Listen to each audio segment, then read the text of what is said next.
अयोध्या कांड के बाद आता है अरण्य कांड। अरण्य कांड निर्व्यसन बनाता है। अरण्य कांड बोध कराता है कि धीरे धीरे संयम बढ़ाकर वासना का विनाश करो, निर्वैर बनो। और जब निर्वैर बनोगे फिर वासना त्रास देती है। वासना का मन अनेक पाप वासनाओं से दूषित है।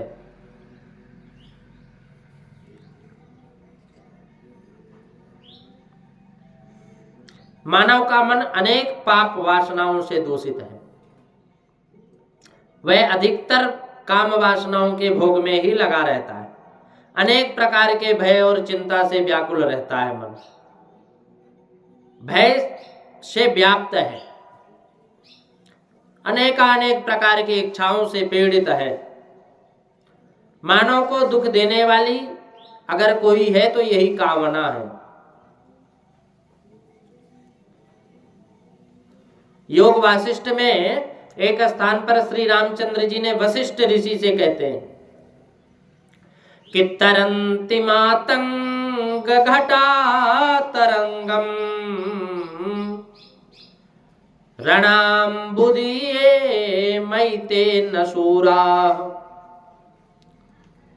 युद्ध भूमि हो और सामने शत्रु के पहाड़ जैसे मोटे मोटे हाथियों की पंक्तियां गरज रही हो तो सूरास्त एवेह मनस्तरंगम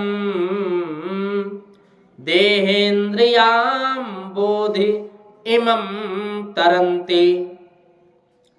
कहते हैं कि ऐसे राम जी कहते हैं कि ऐसे हाथियों की ऐसी विशाल सेना को स्वयं के बाहुबल से छिन्न भिन्न कर सके, स्वयं की शक्ति से उसका भेदन करके पार निकल जाए, यह ठीक है। वह मनुष्य बहुत हिम्मत वाला होता है, परंतु मैं उसको सूरवीर नहीं मानता। मेरे मत में सच्चा सूरवीर तो वही है कि जो शरीर रूपी समुद्र में उठती हुई मन की तरंगों का, मन की इच्छा को, आकांक्षाओं को, मन के विकार वासनाओं को संयम से पार कर सके।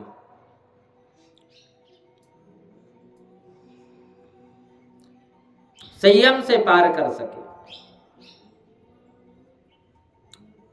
भगवान कहते हैं कि मेरे मत में, मेरे विचार से सच्चा सूरवीर वही है जो शरीर रूपी समुद्र में उठती हुई तरंगों को, मन की इच्छाओं को, आकांक्षाओं को, वो मन की विकार वासनाओं को संयम से पार कर सके। जो संयम है वही खरा सूरवीर है। वासनाओं के ऊपर जो विजय पाता है वही सच्चा पराक्रमी है।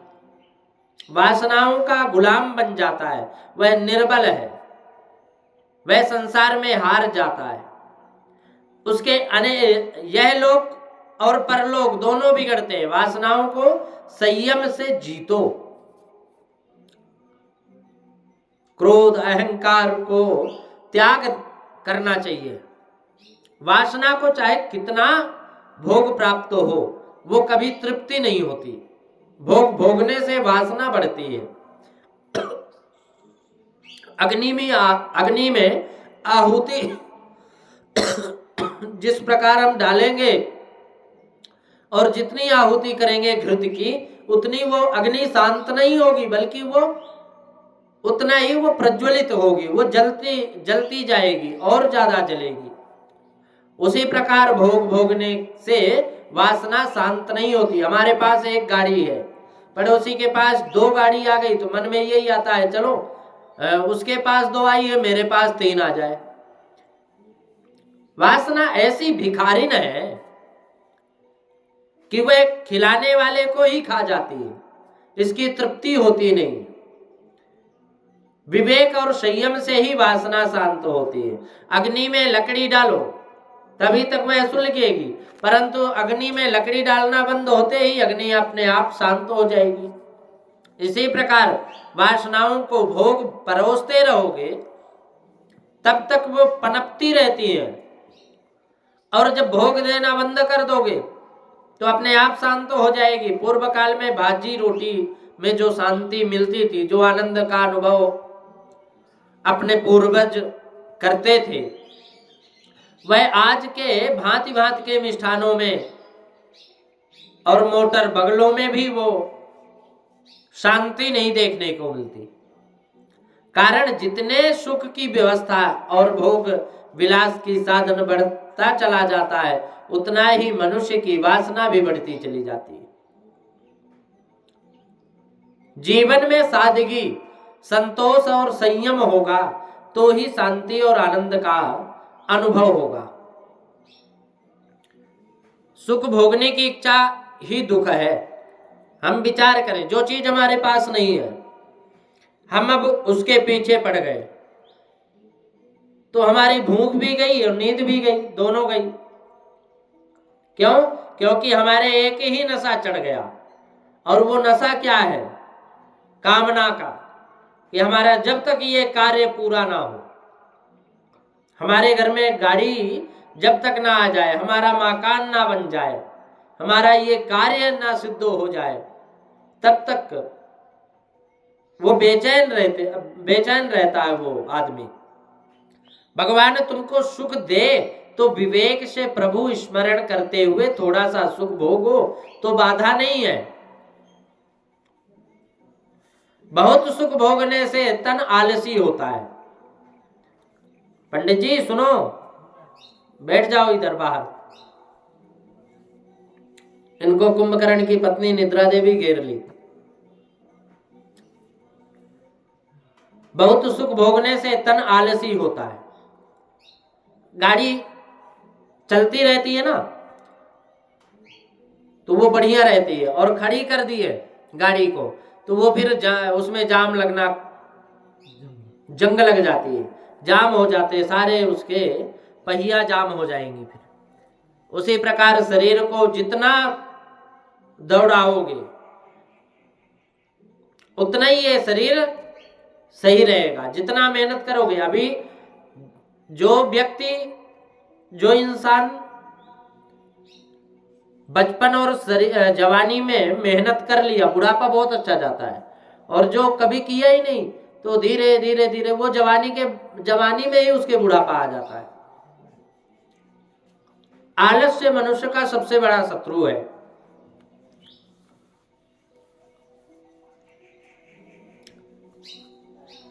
सुख भोगने के संकल्प से मन बिगड़ता है, इसलिए संकल्प नहीं करना चाहिए कोई भी वस्तु की। धीरे धीरे वासनाओं का विनाश करो, मन को शांत करो। वासनाओं का विनाश करने के लिए थोड़े दिन घर से बाहर आश्रमों में निकल जाओ, आश्रम में रहकर वहां कार्य करो, अपने आप को भूल जाओ। हम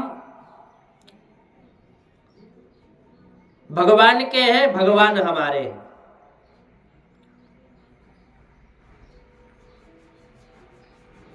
क्योंकि घर में रहेंगे तो वैराग्य जागृत नहीं होगा।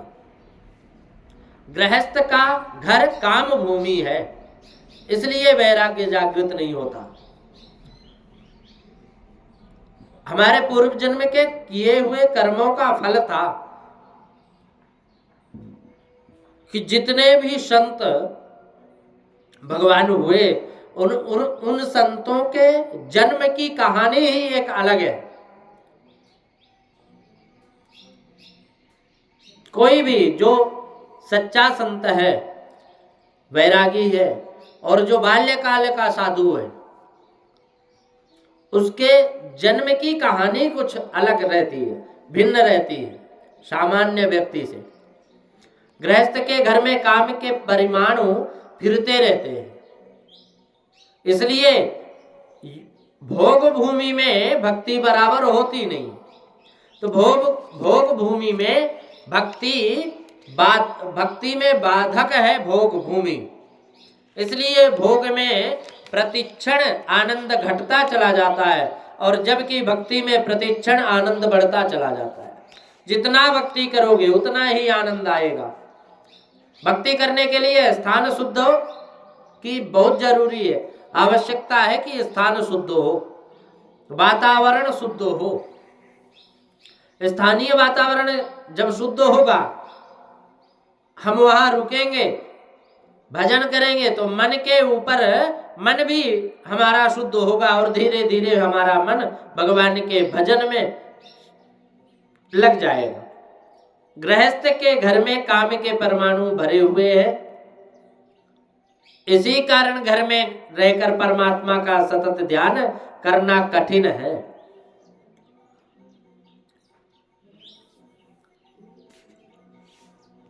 चित्त पूरी एकाग्रता से प्रभु चरणों में चिपकता नहीं। घर की एक एक वस्तु में ममता होती है, आंखें यह देखती है इसलिए मोह होता है, वासना जगती है। गृहस्थ घर में समभाव रख सकता कोई नहीं रख सकता समभाव। गृहस्थ का व्यवहार वासनाओं से भरा हुआ है, वहां समता बहुत रह सकती, कभी रहती नहीं समता बहुत दिन तक। जब तक संसार का संबंध है तब तक ब्रह्म संबंध होता नहीं, और धीरे धीरे संसार का संबंध कम कर दो, संयम को बढ़ाओ। संयम के बिना भक्ति में आगे कोई बढ़ता नहीं है। और आंख का संयम बढ़ाओ, फिर धीरे धीरे जीव का संयम बढ़ाओ, और फिर मन का संयम बढ़ाओ, और जिसको देखने की अत्यंत आवश्यकता प्रतीत हो सिर्फ उसी को देखो। उतना ही बोलो जितना काम बोलने से हो जाए। जिसको देखने की अत्यंत आवश्यकता है उसी को देखो, उतना बोलो। जो इंद्रियों का गुलाम है वह भक्ति कभी नहीं कर सकता। और संयम और सदाचार को जब बढ़ाओगे तो वासनाओं का नाश होगा, मन शुद्ध हो, और फिर भक्ति में आनंद आएगा। विलासी लोग का संग करोगे तो मन बिगड़ेगा, वासनाओं का वासना जागृत होगी। विलासी लोग के संग में रहकर वासनाओं का नाश करना बहुत कठिन है। थोड़े दिन के लिए विलासी लोगों का संग छोड़कर एकांत में रहो। शरीर बिगड़ता है तो वायु परिवर्तन करने के लिए जाते हैं लोग। जहां अच्छी हवा हो, अच्छा पानी हो, वहीं शक्ति आवे, शरीर सुधरे। शरीर बिगड़ जाने पर जिस प्रकार हवा बदलने की आवश्यकता पड़ती है ना, उसी प्रकार बिगड़े हुए मन को सुधारने के लिए घर छोड़ करके किसी पवित्र स्थान पे जाने की आवश्यकता, किसी पवित्र तीर्थ में जाने की आवश्यकता है। एकांतवास की आवश्यकता है। एकांतवास में ईश्वर भजन करो। एकांत मन को जल्दी एकाग्र बनाता है। एक ईश्वर में सर्व का अंत करना। भगवान के भजन में, भगवान के श्री चरणों में जब हम अपने मन को लगाते हैं तो हमारी सारी कामनाएं नष्ट हो जाती हैं उस समय। इसलिए सतत प्रयास करो कि हम भगवान के ही चरणों में ध्यान करें। उसका नाम एकांत है। एक ईश्वर में सर्व का अंत है। मन को ईश्वर में एकाग्र करना हो तो एकांत में रहने की बहुत ज्यादा आवश्यकता है। एकांत में जिसका मन शांत रहता है, एकांत में जिसको प्रभु भजन में थोड़ा भी आनंद आता है, उसकी बुद्धि में ज्ञान स्फुरण पाता है, अंकुरित होता है, और उसकी वासनाओं का धीरे धीरे नाश होता है। वासना जागृत है अज्ञान से, और शरीर का सुख मेरा सुख है, ऐसे अज्ञान से वासना जागृत होती है। परमात्मा का ज्ञान ना हो तब तक वासनाओं का नाश नहीं होता। संतों का संग ना हो तब तक वासनाओं का ज्ञान नहीं होता, नाश नहीं होता। जब तक हमें संतों के वाणी का रसपान ना प्राप्त हो तब तक हमारे कामनाओं की ये जड़ फूटती ही रहती है। और जैसे ही शस्त्र रूपी संत भगवान की वाणी हमें मिलती है तो वासनाओं को काटती चली जाती है और हमारी जागृति होती है, भगवान के श्री चरणों में हमारा मन लगता है। पाप का मूल है अज्ञान, और अज्ञान का विनाश ज्ञान से होता है। पाप कब होगा? जब हमारे मन में अज्ञानता होगी, हम किसी वस्तु को नहीं जानते और हम अनायास ही उस वस्तु का दुरुपयोग करने लगे तो पाप बढ़ेगा, पाप लगेगा। क्यों? क्योंकि हमें पता ही नहीं है। और जब हमें पता चल जाएगा कि ये वस्तु इस कार्य के लिए है तो हमें ज्ञान होता है। वासनाओं का विनाश करने के लिए ज्ञान की आवश्यकता है। एकांत में शांत चित्त से प्रभु का भजन करने की आवश्यकता है। ज्ञान भक्ति बढ़ानी हो तो थोड़े दिन घर अवश्य छोड़ना चाहिए। 12 महीने बंगले में रहो, उसकी ज्ञान भक्ति कभी नहीं बढ़ती। और आजकल कितने को ही घर में रोज थप्पड़ पड़ता है, चांटा पड़ता है, परंतु घर को नहीं छोड़ते कभी भी। लड़का अपमान करता, बहू अपमान करती है, फिर भी घर में बैठे रहते हैं। अरे 5 वर्ष का बालक ध्रुव घर में जरा सा अपमान हुआ, घर छोड़ दिया और उसको भगवान मिले। वन में तपस्या करने चला गया, परमात्मा का दर्शन हुआ। वृद्धावस्था है, सबको छोड़ कर जाने की समय निकट आ गया, लेकिन फिर भी घर को छोड़ने का वो विचार भी नहीं करते। अभी वृद्धावस्था है, माथे पर काल बैठा है, फिर भी यह जीव मोह को नहीं छोड़ सकता, कभी भी घर छोड़ नहीं सकता।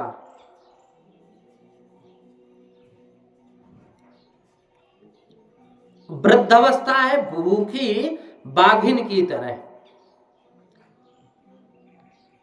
वह मनुष्य की छाती के ऊपर बैठने के लिए तड़प रही है, जैसे भूखी बाघिन हो, शेरनी हो, पकड़ने के लिए भूखी है तो किसी भी जीव जंतु को पकड़ने के लिए वो लालायित रहती है। उसी प्रकार मृत्यु देवी है। काल व्याल मुखग्रासा त्रास निर्णाश हेतवे। कहते हैं कि काल के मुख में हम लोग मनुष्य ग्रास बना हुआ बैठा है। काल जब मुख को बंद करेगा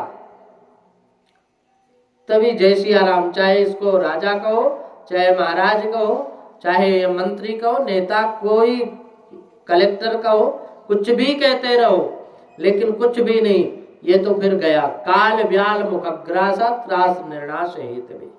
ये काल के मुख में हम लोग ग्रास बने हुए बैठे। कब तक हम अपने आप को अपने स्वरूपों से परिचय देते हैं? जब तक वो ग्रास अंदर नहीं जाता, मुख में ही बैठा है, और जैसे वो मुंह बंद हुआ तो फिर कुछ भी नहीं, फिर चल रहे हंसा अमर लोग, या कुछ भी नहीं है। जीवन है,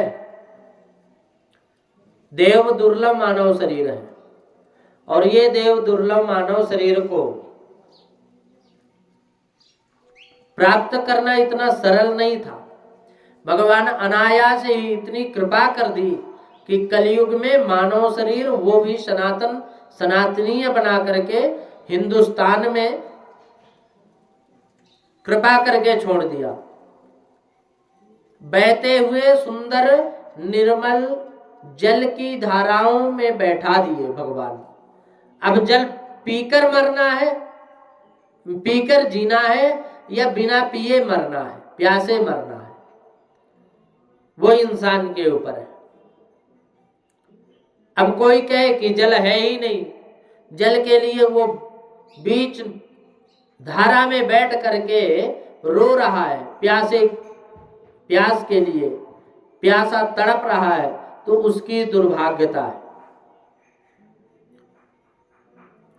वो समझ नहीं पा रहा कि ये जल पान करने के बाद हमारा जीवन बचेगा।